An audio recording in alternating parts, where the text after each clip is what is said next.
दर्शकों, as you know, I am Anand P. Ahuja, Director, Winners Education. Welcome to the show ABC A Cricket on 11th day. दर्शकों, आज का show शुरू होने से पहले मैं आपसे एक सवाल पूछना चाहता हूं। मेरा सवाल आपसे यह है, एक अच्छा टीचर कौन होता है? टीचर को हम नेशन बिल्डर तो बोलते हैं, समाज का महत्वपूर्ण अंग होता है, लेकिन एक अच्छा टीचर कौन होता है? मेरे ख्याल से एक अच्छा टीचर वह होता है जिसको अपने विषय, अपने सब्जेक्ट के बारे में पूरा कमांड हो, वो अपनी नॉलेज को अपडेट भी करता रहे। उसको अपनी नॉलेज अपडेट ही नहीं करनी चाहिए बल्कि रिसर्च करनी चाहिए, ताकि वो अधिक से अधिक विद्यार्थियों को योगदान दे सके। सिर्फ नॉलेज ही नहीं, अगर उसके पास नॉलेज है लेकिन अपनी बात को एक्सप्लेन नहीं कर पा रहा है तो भी वो एक अच्छा टीचर साबित नहीं हो सकता, क्योंकि अच्छी नॉलेज ही काफी नहीं है, उसको देना भी आना चाहिए ताकि विद्यार्थी समझ सके। इसके लिए उसको साइकोलॉजिस्ट भी होना चाहिए, मनोवैज्ञानिक होना चाहिए। वो विद्यार्थी के, स्टूडेंट के चेहरे को देख कर कि वो समझ पा रहा है नहीं समझ पा रहा है, वो समझ जाए। और सबसे बड़ी बात जो मैं महसूस करता हूं वो ये कि एक अच्छा टीचर बेसिकली, इन अदर वर्ड्स मैं बोलूंगा, सिंप्लीफायर होना चाहिए। सबसे बड़ी बात जो उसकी होती है वो ज्ञान को सिंप्लीफाई कर सके, उसको आसान से आसान बना सके। मेरे ख्याल से ये सबसे बड़ा गुण टीचर का होना चाहिए। अगर आप टीचर हैं तो आप अपने आप से पूछिए, क्या आप अपनी बात को, सब्जेक्ट को, जिस विषय को आप पढ़ा रहे हैं, क्या आसान से आसान तरह से पढ़ाने की क्षमता रखते हैं? क्या कभी आप सोचते हैं कि मैं इस चीज को और आसान तरीके से कैसे समझाऊं? अगर हाँ, तो बहुत अच्छी बात है। मेरे ख्याल से एक अच्छा टीचर एक ऐसा टीचर होता है जो एक एप्पल, सेब, उसको काट के, छील के, बीज निकाल के, ग्राइंड करके, सीव करके ग्लास में अगर अपने विद्यार्थी को देता है तो सिर्फ उसको पीना है। तो एक अच्छा टीचर एप्पल को जूस के रूप में अगर दे सकता है तो मेरे ख्याल से वो सबसे अच्छा टीचर है। और इतना ही नहीं, अगर प्रैक्टिकली स्पीकिंग, एक अच्छा टीचर वो होता है मेरी नजर में जो क्लास के अंदर ही कक्षा में लेसन को याद करा दे। एम आई राइट? सबसे अच्छा टीचर वही है जो चीज को प्रैक्टिकल वे में समझाए, ड्रामेटाइज करके समझाए। अगर मैं विद्यार्थियों को कक्षा में ही या आपको यहां क्लास में बैठ के अगर आप मेरी बात पूरी सुनते हैं और मानते हैं, लेसन को याद करा दूं, एप्लीकेशन के लायक बना दूं, तो शायद मैं एक अच्छा टीचर आपकी नजर में हो सकता हूं। तो मेरा लास्ट क्वेश्चन है, do you think I am a good teacher? In other words, am I a good teacher? अपने SMS भेजिए, कहिए, बताइए, क्या आप मुझे एक अच्छा टीचर समझते हैं, मानते हैं? तो ये तो हुई आज की शुरुआत। आज जैसे कि हम हर दिन नया लेसन होमवर्क से स्टार्ट करते हैं, आपने होमवर्क कर ही लिया होगा। मैं फिर आपको बोलता हूं, होमवर्क करना बहुत जरूरी है। इसके बिना आप अपनी स्थिति को नहीं आंक पाएंगे। मैं आपको डांट नहीं सकता, स्कोल्ड नहीं कर सकता। बहुत मुश्किल है मुझे पता लगाना कि आपने होमवर्क किया या नहीं किया, लेकिन अगर आप मेरी बात पर यकीन करें, अगर आप अपने साथ ही न्याय करना चाहते हैं, जो सब करना चाहेंगे, तो आपको होमवर्क जरूर करना चाहिए और वही आपको आईना दिखाएगा। Do get me? अब हम आते हैं हमारे स्टूडेंट्स की तरफ जो होमवर्क करके लाए हैं। बहुत अच्छे विद्यार्थी हैं, आप देख भी रहे हैं। शुरू करते हैं कमल से। क्या वह तुम्हारी प्रतीक्षा कर रहा था? Was he waiting for you? Next. तुम उसे चिढ़ा रहे थे। You were teasing him. Right. मेरी चाबियां मेज पर पड़ी थी। My keys are lying on the table. पड़ी हुई थी या पड़ी हुई हैं? पड़ी हुई थी। तो आपने फिर आर क्यों बोला? गलत होमवर्क किया, मतलब गलत बनाया। My keys were lying on the table. It's a mistake. Next please. वह मेरी बात ध्यान से नहीं सुन रहा था। He was not listening to my point carefully. Very good. Next. तुम कई दिनों से परीक्षा की तैयारी कर रहे थे। You had been preparing for exam for many days. Very good. Next. क्या वह यहाँ आ रहा था? Was he coming here? Right. Next. तुम 2 साल से चंडीगढ़ में रह रहे थे. You had been living in Chandigarh for 2 years. Very right. Next. मैं उसे मना कर रहा था. I am refusing him. हाँ Refuse बोला. him. था बोला ना आपने? मना कर रहा था. हाँ. I I was refusing him. Consider कीजिए. I know am और was की गलती आपको मालूम है. Yes. बट ये मिस्टेक नहीं होनी चाहिए ना कि आप जब बोलेंगे तो गलती हो जाएगी. ठीक है, बोलेंगे तो कर रहा था पुरानी बात को आई एम बोलेंगे तो ऐसा कर रहा हूँ, वो आपकी बात को उस संदर्भ में ही लेगा, वर्तमान के रूप में ही लेगा. नेक्स्ट. क्या तुम सच बोल रहे थे? Were you speaking the truth? Very right. Next. हम यहाँ रोज नहीं आते हैं. We do not come here daily. Next. वह मुझे अच्छी तरह नहीं जानता है. He does not know me well. Right. Next. वह दोपहर का खाना नहीं खाता था. He did not used to eat food of eat food की जगह टेक लंच बोल दीजिए. He didn't used to take lunch. Lunch भी दोपहर का खाना. नेक्स्ट. क्या तुमने कमरा साफ कर दिया है? Have you cleaned the room? Very good. Next. वह ज्यादा नहीं कमाता था. He did not used to earn a lot. Very right. Next. क्या तुम कार तेज चला रहे थे?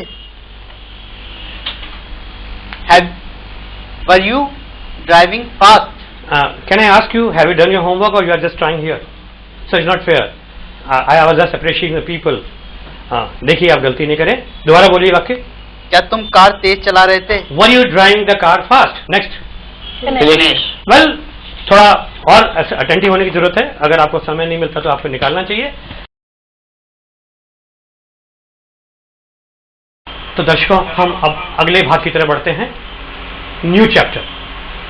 द न्यू चैप्टर, इसका नाम है पास्ट परफेक्ट. जैसा कि मैं पहले भी आपको बता चुका हूं, अगर आपको वर्तमान प्रेजेंट के स्ट्रक्चर्स क्लियर हैं तो पास्ट के स्ट्रक्चर्स समझने आपके लिए बहुत आसान लगे हो जाएंगे या हो रहे हैं. मैं यहाँ वापस आपको याद दिलाना चाहता हूँ, जैसे हमने प्रेजेंट कंटिन्यूस पढ़ा तो इज एम आर आईएनजी था, पास्ट में वाज और आईएनजी था, से रहा में हैज बीन था, have been plus verb plus ING था, से रहा था में had been verb plus ING था जो हमने कल पढ़ा. इसी तरह से पास्ट परफेक्ट के अंदर भी काफी समान रूल है, लिया है, चुका है, गया है, जो हम पहले ही पढ़ चुके हैं प्रेजेंट के अंदर. उसी तरह से पास्ट के अंदर इसकी पहचान आइडेंटिटी है. कर लिया था, बता दिया था, सुन लिया था, कुछ पहले होने का आभास भी होता है. बहुत आसान रूल है. सिंगुलर और प्लूरल में एक ही रूल है. सब्जेक्ट चाहे वो सिंगुलर हो चाहे प्लूरल हो plus had, HAD had plus verb की थर्ड फॉर्म. ज्यादातर बेसिक फंडामेंटल रूल तो यही है. लेकिन अगर दूसरी घटना जिसका रेफरेंस हो कुछ होने से पहले, जिसे हम बिफोर से बोलेंगे, अक्सर आफ्टर भी कभी कभी काम आता है, ऑलरेडी टिल का प्रयोग भी हमें करने की जरूरत पड़ सकती है, तो अगला पार्ट हम बोलेंगे सिंपल पास्ट से. और सिंपल पास्ट का नियम आप जानते ही हैं, आपने पढ़ाई है अभी सब्जेक्ट प्लस वर्ब की सेकंड फॉर्म. तो दर्शकों, अगर मैं आपको एक लाइन में सिंप्लीफाई करके आसान बनाने के लिए एक रूल बताऊं तो रूल इस तरह से जाएगा. लिया था चुका था वाला, subject plus had plus verb third form plus before after और या टिल बाय अगर जरूरत हो प्लस सिंपल पास्ट. ज्यादा अच्छा यह रहेगा इसको हम प्रैक्टिकली अप्लाई करें. जैसे कि हम पहले भी कह चुके हैं, रूल्स तो याद आ जाते हैं लेकिन एकदम थॉट आके उनको अप्लाई कर पाएं. जैसे अगर विद्यार्थियों को बोलना है कि सर आपके आने से पहले हम पहुंच चुके थे, तो उनको इस स्ट्रक्चर की जरूरत पड़ेगी और तभी बोल पाएंगे मुझसे या किसी से भी, किसी और टीचर से भी, we had reached here before you came. तो ये मैंने प्रैक्टिकल एग्जांपल इसलिए लिया ताकि आपको इसकी एप्लीकेबिलिटी का आभास हो सके और इसकी जरूरत और इसकी यूटिलिटी को आप समझें. तो हम बाकी जो कक्षा में दिए हैं, बुक में दिए हैं, निकाल लीजिए. आप निकाल ही चुके हैं नोटबुक, जहां तक मेरा अंदाजा है. नहीं निकाले तो देखिए, कंसंट्रेट कीजिए और आप भी साथ में जुड़ जाइए अभ्यास करने के लिए, प्रैक्टिस करने के लिए, अप्लाई करने के लिए, जिसके लिए मैं बार बार आपको कह रहा हूं. तो स्टार्ट करते हैं हेमंत से. हेमंत, आपसे स्टार्ट करते हैं. वह घर पहुंच चुका था. He had reached home. Good. He had not reached at home. Right. Had he reached at home? Next. तुमने अपनी कार बेच दी थी. You had sold your car. Next. You had not sold your car. Had you sold your car? Next. मैंने उसे पहले ही बता दिया था. I had told him already. Right. Next. I had not told him already. Had I told him already? Right. Next. मेरे घर पहुंचने से पहले मेहमान जा चुके थे. Guest had gone gone before I reached home. दोबारा मैं बोलता हूँ आपके हेल्प के लिए, क्योंकि नया रूल है, इसमें दूसरा पार्ट भी जुड़ गया है. Guest had gone before I reached home. Next. Guests had not gone before I reached home. Had guest gone before I reached home. Next sentence. वह पहले से ही इस बारे में जान चुका था. He had already known about it. Right. Next. He had not already known about it. Known about this. Known about it या come to know about it भी चलेगा. Right. Next. Had he already known about it? Right. Next. Finish. Well, so मैं देख रहा था कि नया rule है, इसलिए थोड़ा एप्लीकेशन में इतना फ्लो नहीं था. I think with more and more practice, your skill of this structure will also be improved, and you will be able to speak such structure more conveniently, comfortably. तो दर्शकों, आपने भी इनके साथ अभ्यास किया होगा, कर लिया था, बता दिया था सिंपल पास्ट में भी बोलते हैं, लेकिन आया था, मिला था. ये बहुत नॉर्मल कंफ्यूजन कई बार स्टूडेंट को हो जाता है. था सिंपल पास्ट में भी है, आया था, मिला था, लेकिन आ गया था नहीं बोलते, मिला था बोलते हैं, मिल लिया था नहीं बोलते. तो दो वर्ब का प्रयोग होता है. थोड़ा सा हिंट देता हूं आपको मैं. कर लिया था, बता दिया था, ऐसा लगता है बाद में कुछ घटना हुई है. तो ये मेजर डिफरेंस अगर आपको समझ में आ गया तो ये कंफ्यूजन भी आपका अपने आप दूर हो जाएगा, बिना आपके पूछे, अपने अनुभव के आधार पर आपको पहले से बता रहा हूं. तो डियर स्टूडेंट्स, आप लोग अभ्यास और कीजिए और अगले राउंड की तरफ हम बढ़ते हैं. तो दर्शकों, अगला राउंड है ABC का 2020, जिसे हमने क्रिकेट से जोड़ा है. आप जानते हैं, इसको हम शुरू करेंगे. Just now be attentive. आप भी सोचिए कि जो वाक्य पूछे जा रहे हैं वो आपके लिए भी हैं. सोचिए और बोलिए, आपको काफी बेनिफिट मिलेगा. अटेंटिवनेस बढ़ेगी, थॉट बढ़ेगा और आपका कॉन्फिडेंस बढ़ेगा. तो आपको भी शामिल होना है, प्रैक्टिस करनी है, ड्रिल्स करनी है, ताकि आपका भी स्किल बढ़े. यही हमारा उद्देश्य है. आप बॉलिंग कर रहे हैं, 20 वाक्य बोल रहे हैं, ये स्टूडेंट जवाब देंगे. पहला जवाब गिरीश देगा. तो ताहिरा, प्लीज स्टार्ट. ओके. क्या तुम नाश्ता कर चुके थे? Had you taken your breakfast? Right. वह मुझे इस बारे में पहले ही बता चुका था. He had already told about it. Already told me about it. चलो He next. had already told me about it. Right. Next. मैंने उसे मना कर दिया था. I had refused him. Right. Next. हमारे घर पहुंचने से पहले मेहमान जा चुके थे. The guest had gone before we reached at home. Right. Very good. Next. क्या वह सो चुका था? Had he slept? Very good. Next. वह अपनी कार खड़ी कर चुका था. He had parked his car. Excellent. Next. क्या उसके पहुंचने से पहले तुम जा चुके थे? Had you gone before he reached? Very good. Next. तुम उसकी पीठ खुजला रहे थे. You were itching his back. His back. Yes. Next. वह मेरे आदेश का अनुसरण करता था. He used to follow my orders. क्या हम तुम्हारा समय नष्ट कर रहे थे? Were we wasting your time? Right. Next. Police ने उसे गिरफ्तार कर लिया है. Police have arrested him. Right. Right. You are right. आप बताइए right क्यों है? Police is plural. Yeah. Right. I'm very happy that you all of you know about it. Otherwise मैं सोच रहा था शायद आप गलती has की बताएंगे, जो कि शायद नहीं होगी. Okay. Next. वह मेरी तुलना तुमसे कर रहा था. He was comparing you with me. Right. Next. क्या वह तुम्हें आंख मार रहा था? Was he winking at you? Right. Next. उसने अभी तक तुम्हारी बीमारी का इलाज नहीं किया है. क्या बात है, तुमको डॉक्टर साहब आपके पास बीमारी कम वाली आती है? मैडम के पास आया था. अच्छा, आपका I thought मैडम के पास आई. He has not cured your disease till now. Please speak the right word. CURD pronunciation is Disease. cured. Cured. आपने कर्ड बोल दिया. Yes, sir. तो दोबारा बोलिए वाक्य को. He has not cured your disease till now. Okay. Next. क्या तुमने अपना पुराना रिकॉर्ड नष्ट कर दिया है? Have you destroyed your old record? Very good. Next. मैं उसे पहले से ही वापस भेज चुका था. I had already sent him back. Very good. Next. क्या तुम्हारे पहुंचने से पहले ट्रेन जा चुकी थी? Had the train gone before we reached? You reached. So you reached. Next. वह हमारा खाना खा जाता था. He used to eat our food. Very good. Next. क्या तुम मेरे घर से आ रहे थे? Why you coming from my home? Very good. Next. बरसात आने से पहले हम घर पहुंच चुके थे. We had reached home before it rained. Excellent. Next. Finish. तो दर्शकों, हमारा अगला राउंड है एक्शन वर्ड्स. हेमंत, आपका टर्न है. आप बोलिए. बाघ, भौंकना. बार्क. Bark. अच्छा, by the way I must tell you, bark पेड़ की छाल को भी बार्क बोलते हैं. नेक्स्ट. Cut. काटना. Cut, Cut. Next word, Fight. लड़ना. Fight, Fight. नेक्स्ट, फेल, असफल होना. Fail, Fail. Next, Flow. बहना. Flow, Flow. बीट मारना. Beat, Beach. ड्राई, सुखाना. Dry, Dry. हेमंत, freeze, जमना. Freeze, Freeze. गैदर, इकट्ठे होना. Gather, Gather. Hoist. झंडा फहराना. Hoist, Hoist. फिनिश, पूरा करना.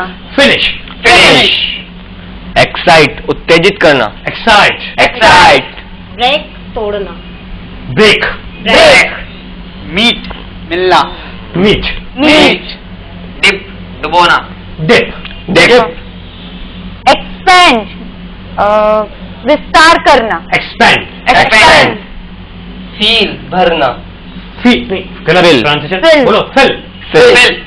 नेक्स्ट, सब बोलो फिल, Fill. नेक्स्ट, फाइंड, ढूंढना. पता लगाना, फाइंड, Find. Guess. अंदाजा लगाना. Guess, Guess. दोबारा बोलो गेस, Guess. गेट, प्राप्त करना. Gain, Gain. गेट, गेट, प्राप्त. इसका उच्चारण फिर ठीक कीजिए, गेट, गेट, दोबारा बोलिए खासतौर से आप, get, Get. Next, finish. Now let's take the next part, let's start. Had you gone to bed. Had you gone to bed? Had you gone to bed? Next, Had you done your homework? had you done your homework? Had you done your homework? Had you left your home before I called you up? Had you left your home before I called you up? Had you left your home before I called you up? Next, Had you already told him? had you already told him? Had you already told him? Do you ring your son up almost every day? Do you ring your son up almost every day? बोलिए. Do you ring your your son son up up almost every You day? must know, ring up means telephone करना, call up is, ring up is same thing. Next please. Had you brought my ticket? Had you bought your tickets? Had you bought my ticket? Next, Is he not wasting your time? is he not wasting your time? Is Is he not wasting your time? Had your boss arrived at office before you reached? Had your boss arrived at your office before you reached? Had your boss arrived at office before you reached? Had the train arrived before you reached the station? Had the train arrived before you reached the station? Had Had the you train arrived arrived before you before you reached the reached the station? Had you switched off the light? Had you switched off the light? Had you switched off the light? Right? Very good. Incidentally, हमने सिर्फ had के लिए हैं ताकि इस पे ज़्यादा अभ्यास हो सके. We could have taken the last structures also, but since it's a new structure which is combination of two parts, so we thought to concentrate on only one rule. And fortunately, we could find out certain good number of sentences, dear audiences, that we could really make all sentences based on had. Now, the next part is thought for the day. Positive thinking is not about expecting the best to happen. It is about accepting that whatever will happen will be the best. तो positive thinking इस बात का नाम नहीं है कि सबसे अच्छा हो वही पॉजिटिव थिंकिंग है. पॉजिटिव थिंकिंग का मतलब है अंत में जो भी होगा अच्छा होगा. Whatever will happen will be the best. ये थॉट एक अलग तरह की स्पिरिचुअल थिंकिंग को भी रिलेट करता है. मेरे ख्याल से जो महान लोग हैं, अच्छी अच्छी सफलताएं प्राप्त कर चुके हैं, वो भी कहते रहते हैं जो मन का हो वो अच्छा, जो ना हो वो और भी अच्छा. अब इसके ऊपर अगर हम कुछ लंबा विस्तार करें तो आज आधा घंटा इसी में लग जाएगा और आप बोलेंगे सर ये तो कुछ बात जमी नहीं, मन का अच्छा नहीं हो अच्छा कैसे हो सकता है? अंगूर खट्टे हैं. अब ये एक ऐसा डिबेटेबल टॉपिक है. अगर इनकी बात का जवाब हम देने लगे तो ये थॉट फॉर अ डे शायद अगली क्लास यहीं लग जाएगी. हमारे दर्शकगण भी सोचेंगे सर आज क्या है हो गया. तो मैं आपको बताना चाहता हूं कि positive thinking means to expect whatever will happen will be the best, and we should try, we should make our best, we should try to see that best happens, but whatever will finally happen will be the best is our moral of the story and final message which has been mentioned in the thought for today. आपका हमारा साथ बहुत अच्छा निभ रहा है, बहुत अच्छे messages हमें मिल रहे हैं, हमारा उत्साह दिन पर दिन बढ़ता जा रहा है. आप अधिक से अधिक संख्या में हमारे साथ जुड़ते रहिए. अभी तो शुरुआत ही है, हमें बहुत दूर जाना है और ये तो बिगनिंग का कोर्स है. इसके साथ हमें बहुत आगे तक बहुत कुछ सीखना है, ये कहने की आवश्यकता नहीं. तो अभी भी देर नहीं हुई है. Ladies and gentleman, join us today. Message आ रहा है, मोबाइल नंबर यहाँ आ रहे हैं, आप इनको नोट कर लीजिए, SMS कीजिए, कॉल कीजिए, ईमेल कीजिए. कोई भी तरीका जिससे आप हमसे कनेक्ट हो सके और हमारे साथ जुड़िए, यही हमारी आपसे आशा है। और तभी हमारा सपना, हमारी कोशिश, हमारा उद्देश्य पूरा होगा, ताकि हम अधिक से अधिक लोगों को इस कोर्स का लाभ दे सकें। धन्यवाद। उसे वहाँ पैदल जाना पड़ता है। He need to go by walk. चलिए कोई बात नहीं, वह तुम्हारा मकान ढूंढ नहीं पाया होगा। He might not be able to locate your home. That's better. ये दुर्घटना टाली जा सकती है। Sorry? ये दुर्घटना टाली जा सकती है। This incident might be टाली जा सकती है। ये दुर्घटना टाली जा सकती है। This accident will be postponed. हमें रास्ते में पेट्रोल भरवाना था। We have to भरवाना था। So it was really eye-opening for me. मुझे नहीं पता था लोग इतना भी नहीं जानते। डिम्पल, मैं अपने स्टूडेंट से एक ही बात कहता हूँ, अंग्रेजी बोलना सीखने के सिर्फ दो ही तरीके हो सकते हैं।